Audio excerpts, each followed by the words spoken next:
et aux actions posées par les autorités de Jakarta. Mais merci. Merci Abdoulaye Diallo ñu ngi lay nuyu di la ziar di profiter ci occasion bi di nuyu waa askanu Jaxaay Parcelles yi fi nekk yëpp.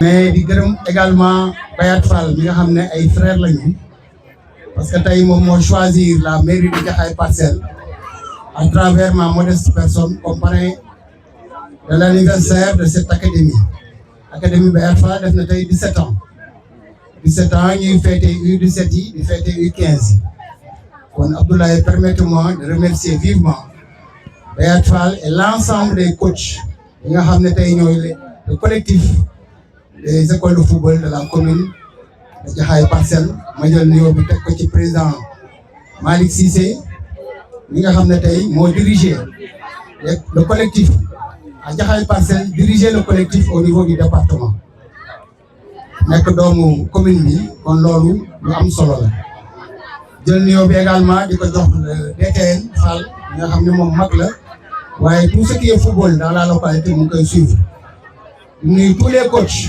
bu ñu lumee du ñu jeexal bu ne coach Franck bu ñu gis fii nekk moom comme Bayat parce que il a tout débuté ici mais également coach Aziz bi arbitré match bi ak tous les autres coachs yi nga xam ne ñu ngi fii te limuñu leen ñu wax rek bu ñu limee du ñu jeexal mais di nuyu madame le sous-préfet bi nekk à ma droite parce que tey anniversaire u académie bi yàgg na fi am mais bu ma nee musul am xëy na mën naa juum mais le sous-préfet de l'arrondissement ñëw toog rehausser événement bi lu am solo la kon madame le sous-préfet ñu ngi lay nuyu di la ziar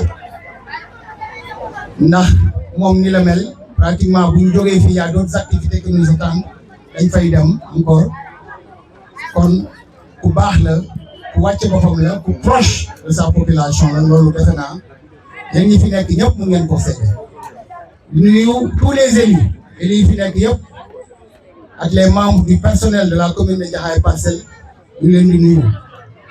di nuyu également le délégué de quartier suñu papa Moussa Samba Sy ñu lay nuyu bu baax di nuyu tous les invités ak fu ñu mën di jógee notamment les sportifs les joueurs mais tey buñ fi dajee anniversaire u Bayat Fall moo ñu fi indi mais dañu profiter également pour célébrer pour sargal pour honorer nos deux champions d'Afrique je veux nommer El Hadj Ibrahima Sow champion d'Afrique U17.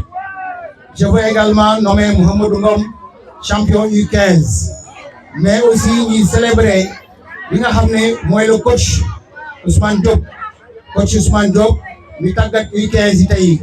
Quand nous avons le coupe, Mohamed Ngom tombe à ma gauche. Coach Ousmane Diop, nous l'avons dit, nous avons dit, moi, je suis filé de la commune au niveau de l'unité 12B. Et là, nous aussi, nous pouvons saluer. Parce qu'étant supporter au Maroc, nous avons une Coupe d'Afrique des Nations. Le Sénégal est équipe championne. Il y a une équipe sénégalaise qui est aux États-Unis.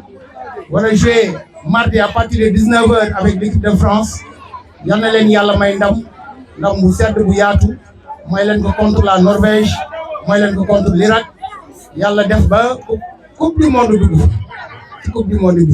Il y a yàlla moom ay magasinam du jeex nañ ko ñaan mu may ñu ko lépp jóg jik Sénégal jik Afrique en tout cas DTN li nga wax dégg nañ ko bàyyi nañ ci xel inchallah lu ñu mën dinañ ko jéem pour le sport ndax sport dafa yaatu y a la lutte y a le basket y a le handball mais ku xam Sénégal xam ne football c'est le sport roi et footballu commune bi y a les ASC mais aussi y a les écoles de football li nga wax c'est vrai xam naa ci lu bari inchallah lañ ci daan def dinañ ko gën a yokk parce que xam nañ ne fii am na ay talent parce que au-delà de El Hadj Ibrahima Sow au-delà de Mouhamadou Ngom yaa Ibrahima Sy ñu ngi fii ci terrain bi il joue au Qatar yaa ñoom Mame Cheikh nekk champion L2 y en a tellement de joueurs vivier de joueurs ñu ngi fii ci biir terrain bi bu nañ limoon du ñu jeex bokkul ak ñeneen ak ñeneen Baye Ndiaga Yadd nekk tey international en Mauritanie ñoom ñëpp fi lañ jaar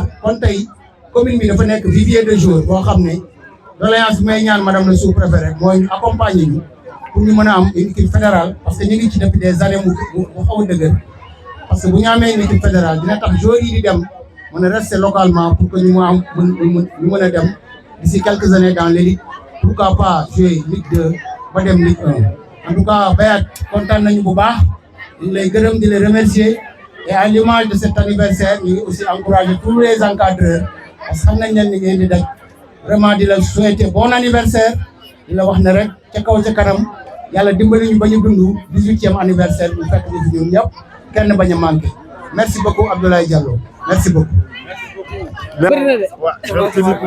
Non, c'est bon, il n'y a pas de souci.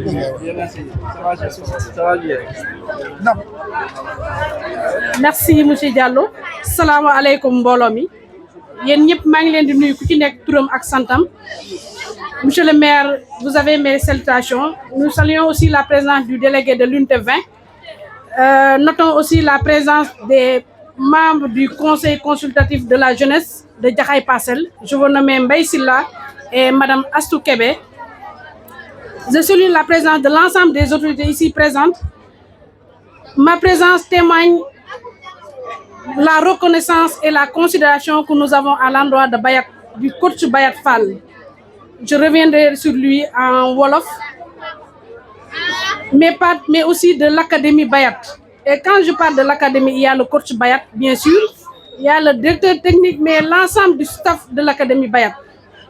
Pour cette 17e édition, 17e édition, ça veut dire qu'il y a un parcours qui a été fait et nous sommes en train de constater les résultats de l'Académie Bayat. Vraiment, toutes nos félicitations et notre reconnaissance pour ce que vous faites pour la jeunesse, pour ce que vous faites pour le football. Quand j'entends parfois Bayat parler à ses joueurs, je me pose la question, est-ce que c'est le coach? Est-ce que c'est l'éducateur? Est-ce que c'est le parent? Parce que d'habitude, vous avez un discours qui résonne au niveau de ces jeunes joueurs pour leur faire comprendre, au-delà du football, ils doivent incarner des valeurs de civisme, de respect à l'endroit non seulement de leurs parents, mais à l'endroit de toute la communauté. Et pour cela, je tenais à témoigner vraiment cela à votre égard et merci pour ce que vous faites pour la jeunesse de Jaxaay Parcelles. Nous sommes très ravis de participer à cette journée et nous avons eu la chance d'être avec des joueurs qui ont eu à hausser le drapeau du Sénégal au niveau du continent africain. Félicitations à nos deux joueurs de U17 et U15. Vous êtes une fierté pour la jeunesse de Jaxaay Parcelles, mais sachez que vous êtes une fierté pour le Sénégal. Parce que grâce à vous, nous avons vibré au rythme de votre réussite. Nous avons vibré au toit de l'Afrique. Vraiment, merci pour ce beau geste que vous avez rendu à notre cher pays qui est le Sénégal. may sant di gërëm wax naa ko sànq dinaa ñëw ci Bayat ndax dafa nekk koo xam ne pour man référence la Bayat boo ko déggee muy wax ak xale yi da ngay laajte ndax kii coach la ndax kii jàngalekat la ndax kii ay doomam lay waxal li ma ci intéressé mooy message bi nga xam ne moom lay wax ak ñoom parce que dina leen wax ne c'est vrai da ngeen di football mais au-delà du football da ngeen war a nekk ay exemple ay référence ci seen kër ci seen parents yi waaye ci xale yi nga xam ne ñoo ngi ci biir Jaxaay Parcelles loolu dafa am solo parce que xale yi bu ñuy football wala ñuy def sport dañ leen war a wax ne dañ ci war a boole jàng dañ ci war a boole yaru dañ ci war a boole nekk ay modèle ay citoyen yoo nga xam ne sénégalais yi dinañ leen tiitaroo te moom loolu lay véhiculer ci message yi nga xam ne maa ngi koy dégg parfois mu koy wax ak élèves yi. may remercier Académie Bayat ñëpp nag bu ma waxee coach bi le directeur technique mu ngi fi mais tout le staff qui est autour de l'académie ñoo ngi leen di féliciter wax naa sànq ne 17 ans nga koy def anniversaire du benn fan du ñaari fan. kon liggéey bu yàgg la te ñoo ngi tàmbali di gis résultats yi nga xam ne yéen a ngi koy def kon ñoo ngi leen jaajëfal ci loolu bu baax a baax maa ngi saluer autorités yi nga xam ne ñoo fi teew di témoigner notre disponibilité et notre reconnaissance ci Bayat ci académie bi gis ci école yi football yi nga xam ne ñoo ngi ci commune Jaxaay Parcelles yëpp laay wax sax gis nañu liggéey bi ngeen di def te fayuñu leen ngeen di tàggat xale yi ndax bëgg-bëgg directeur technique wax na sànq ci waxu jafe-jafe yi nga xam ne am nañ ko appelé à ce que le maire ñëw gën leen jàppale te maire wax na ko dégg na loolu li mu ci daan def dina ko yokk loolu dama jàpp ne njariñu askan wi kese la waaye damay faral di wax ne pour réussir une mission pour relever des défis ce n'est pas seulement lorsque les moyens sont sur place mais le challenge c'est quand les défis sont là les moyens sont insuffisants qu'on arrive à faire des miracles et vous êtes en train vraiment de faire un excellent travail malgré les conditions difficiles dans lesquelles vous travaillez, et pour cela vous avez notre reconnaissance. Ñoo ngi leen jaajëfal di leen wax ne jàpp leen dina baax moo ngi baax déjà te day gën a baax incha allah. Merci à tout le monde et que la soit très belle. Merci beaucoup.